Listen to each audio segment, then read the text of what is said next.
Hello community, welcome to the very first 100% competition review of Hitman 3. Welcome to Dubai. Starting with the map, I'll try to make this as brief as possible because we do have quite a bit to get through. Ultimately, this is one of those maps, much like Paris, where much of its size is in the length of the map and not necessarily the width. It's not like Mumbai where it's just a huge map. It's more of a smaller map in its base, but with a lot of levels up above. I have to say, I was genuinely surprised just how many ways there are to scale and get around. I mean, just from the start location, you can head to the left or to the right if you've unlocked that shortcut and immediately make your way to any level you like. The freedom of approach is massive. It is designed, much like most of Hitman 3 maps, brilliantly for gameplay. However, I feel like it lacks a little bit of heart. I mean, it's Dubai for crying out loud. And although the opening scene is very impressive with the sun right behind and music blasting in the background, you soon find out that the entire map looks more or less the same. I know I blasted Santa Fortuna a while back because that felt like they took a bunch of different environments and just splashed them together, but here I feel like they could have used a little more diversity. I mean, come on, it's Dubai. Where is the golden Bugatti, the exotic animals, the flying carpets, the camels? I mean, for a map that's supposed to feel extraordinary, I gotta say, it feels very ordinary. Yes, the gold design is very beautiful, but I feel it could have used just that little bit more diversity when it came to the different levels, instead of everything looking more or less the same. Very beautiful, but exactly the same, which feels like a bit of a missed opportunity. Knowing Dubai is the one location, you can go all out and do something crazy and really out of the ordinary. They just sort of found that one concept that works and made the whole map with it. And to make matters worse, although the opening soundtrack is very well made and very original, it quickly becomes totally generic as soon as you start exploring. Overall, I am willing to give it a 9 out of 10 for the great gameplay, but I really wish they would have put some more time into the art department. But now it's time to move on to the targets. Let's start with the man in sandals himself, Marcus Stuyvesant, clearly showing that all the money in the world can't buy you a fashion sense. He's an interesting target. He will both isolate himself in a couple of places and also put himself in a position for easy accident kills, so he definitely is rather doable. Carl Ingram, on the other hand, is quite a bit more difficult, always surrounding himself with up to 2 guards. However, you do have an easy poison opportunity, but he can be rather devious. There aren't too many weak points in his route. Overall, the loops of the targets tend to be rather weird for me. It seems they will put themselves in isolatable positions at the same time, making you choose whoever you want to go after. But once you've taken out that one, the other one will continue through the route and now will become much harder to eliminate. Though both targets are lureable, both with the meeting in the penthouse as well as the parachutes, I would give them a 9 out of 10. I don't think they're perfect. In my opinion, the loops could have been done a little bit more spread out so you have an easier time getting a hold of them, but still, they are pretty decent. Next up, we're off to the challenges, starting with the assassination. Over here, pick your poison. This is very simple, I'm sure everyone's done it. You can do this here only, very simple. Vertical approach, mission story, again, very easy. Angry Birdies, same thing. Black gold eye, you can do this while dressing up as the assassin with the green tie. Basically, you can just put a coin right next to this thing. It's on his desk upstairs in his office. And when he goes basically to take the coin, you can just shove his head straight down like a pen straight into the eye. It's a very cool execution kill. Impactful art. This you're gonna have to cause the meeting a little bit earlier, and when they get in the room together, you're gonna basically shoot this little chandelier and kill them both. Manhao drop. For this you're gonna need the key cards. That's a mission story, I don't have to explain, but overall there's a guard with a phone right next to where the security there's a small room which is upstairs, and he's gonna have sort of a phone that he's gonna talk over, and he's gonna say the password. And then you literally just enter that password into the safe and you can get one of the cards. It's very simple mission story. You can do this and this together. You can do this and this together as well with the sniper, very simple. Steep task. For this, you just have to be fast. Just get to him, just eliminate him, forget Silent Assassin, just... he's gonna be standing there at the beginning of the mission, so just be quick. Over here, this as well can be done shoot only, not too difficult.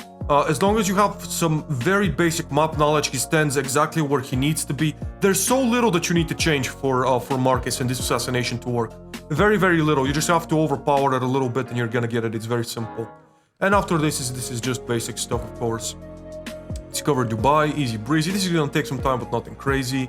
This is just a disguise. Again, this is a mission story. Helicopter key. So the key is located right underneath the helicopter. There is a ladder that you're going to see where the helicopter is. There's a ladder. Just go all the way down and you're gonna see the key right there, and that's how you get this. Of course, another shortcut. You want to unlock all of these right away. Like, that's the first thing you do is unlock all the shortcuts, of course. Just to disguise the skimitar, or whatever the name is. It's in a room. I believe Carl Ingram goes into that room where the laptop.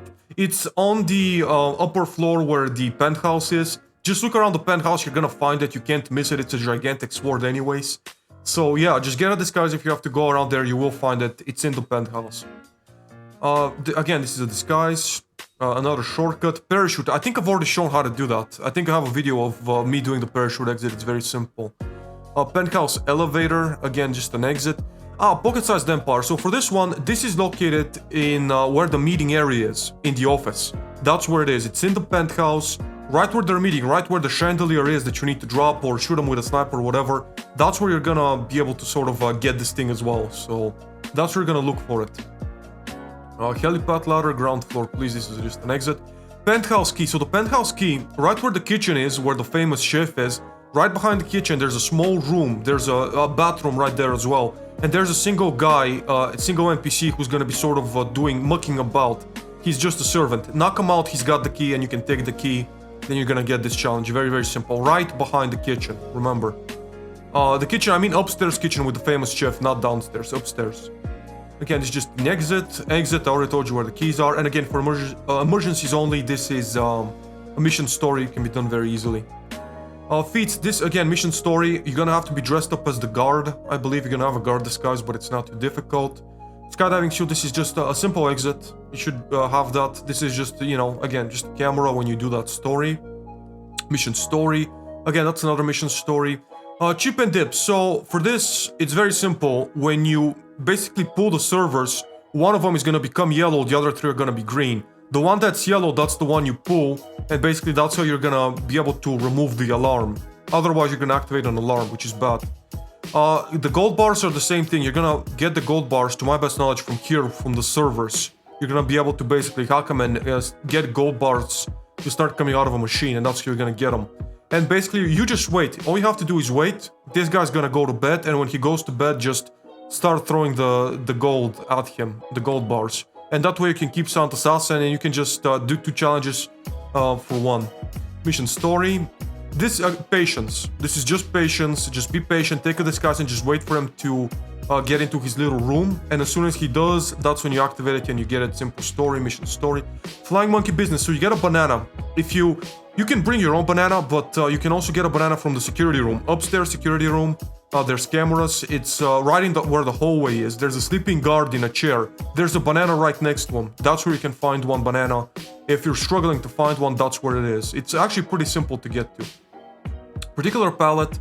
The wine, I believe, is located on the 1st floor. There's a bold sort of waiter that's right next to it. So you'll find it. It's right behind the counter, right behind the bar counter. That's where you're gonna find the wine. Take the disguise. I don't know if it's wine. I don't know what it is. It's a certain drink. But you basically pick that up and you can surf him. And right where you see in this area, that's where it's gonna be. Where he's basically gonna be able to surf him. It's outside, it's not inside. High-rise drop, this is very simple, no need to explain. And this is escalations. And I have to say, certain thing about the escalations is, they weren't too difficult. Even the greed escalation, it was annoying, but it wasn't difficult. I would actually advise you to not really bother with Silent Assassin, especially for greed, because it can become very difficult at the end. Not so much, you're sort of forced, because it wants you to eliminate with pistols, I believe, but you don't have a silenced pistol, and all the silenced pistols have been removed. So I would say don't worry about Silent Assassin, just worry about getting all this stuff done. Don't worry about it too much. And this escalation was so forgettable, I can't even remember what it was about. But anyways, rating all the challenges, honestly, I would give them an 8 out of 10. I think most of them are very good. There are some annoying ones, There are some ones that are just, you know, just waiting around for no reason, like disturbing the peace. And especially this one, there's no reason for it to exist, but it does. But anyways, overall 8 out of 10, you know, it's not that bad. Up next, the mastery unlocks. In my last video, funny enough, I actually talked about melees that get destroyed after a single use and how useless that is. And here we go, Dubai. I'm pretty sure, I'm like 99.9% sure that this gets destroyed after a single use. You're gonna use it once and it's gonna get destroyed. So this is one of, if not the most useless item in the entire game. I don't think there's anything more useless than this particular item. Straight up, like, completely. Then we get the emetic poison vial. The emetic poison vial has sort of fallen out of meta, to be completely honest, because there's just rat poison everywhere. You really, if you're gonna use, why would you use emetic? You have a seeker, you have a farting briefcase, you have an emetic grenade. There's so much rat poison around, always in every map.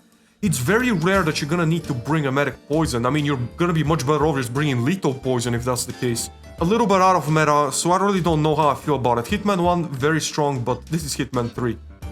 ICA briefcase MK3, I would say this is probably the best looking briefcase out of all of them, out of the bunch of them. But still, it is one of those things where, you know, is it the most useful thing? It is pretty useful, but there's so many briefcases you can get that it's like, it's nothing crazy. It's a good looking briefcase, that's all I'll say. It can be very useful in certain scenarios if you don't have one. Explosive golf ball. If you're someone who enjoys using explosives, this is a very strong item. You can use the explosive golf ball to kill Eric Soder. You can kill him by just throwing the ball straight into the window, and you're gonna kill him instantly. So, and you're gonna keep Silent Assassin. So it is very strong in certain scenarios. You can use the explosive golf ball for certain things. You know, it can be a useful item depending on your playstyle. It depends on what you can do and what you want to do. The scimitar, this is not useful in any way, just like the axe or anything else. It's a lethal melee. If you want to use it for fun, use it. If not, don't bother. It's not useful, but if you like it, use it. You know what I mean? This sniper rifle, completely useless. No silencer, no nothing. There's so many better options, so many better alternatives. So many quicker alternatives also to get them out of the briefcase and back. I would say don't waste your time with this one. I would argue that's one of the better suits. Anyways, I think it's a pretty decent unlock. It definitely is. It's much better than some of the other ones we've had in the past. I would say it's pretty good. But then we get over here to the explosive, and again, proximity explosive, that's almost never useful. I mean, the remote explosive, that's when, you know, even that is like somewhat limited when it comes to its usefulness, but proximity explosive is almost always gonna be useless. It's almost always gonna be bad. You're gonna lose Silent Assassin pretty much immediately. Some people rarely here and there may be able to do some cool stuff with it, but overall, it is a, you know, it's very, very far from, you know, top 10. Let's just say that. So overall, having to rank the unlocks, I would say, honestly, 3 out of 10. Like, genuinely. Because it's like, outside of the briefcase, I mean, unless you're really, really in need of something, unless you don't have any emetic poison, unless you don't have any explosives, like, nothing here is really gonna be a game changer for you. Absolutely nothing. Like, just straight up. Outside of maybe the explosive golf ball, if you can set up some traps, and maybe this, set up some traps with it, maybe, if that's your playstyle. But outside of that, I mean, there's just nothing useful. The briefcase is the only thing that I think has any redeeming qualities. Yeah, 3 out of 10. That's pretty damn low, but it is what it is. Finally, for stability, I can't confirm or deny many of the bugs that people are reporting, because that's the thing about bugs, they tend to be inconsistent. However, from my personal experience, I have had times where I would reload a safe and randomly bodies would just get found out of nowhere, which was not supposed to happen, so clearly there are some issues there, though that may also just be a Hitman problem in general. Still, it is stable most of the time, so a 9 out of 10 I think it is a pretty decent score. So when we combine all of the numbers together, we end up with a 3.8 out of 5.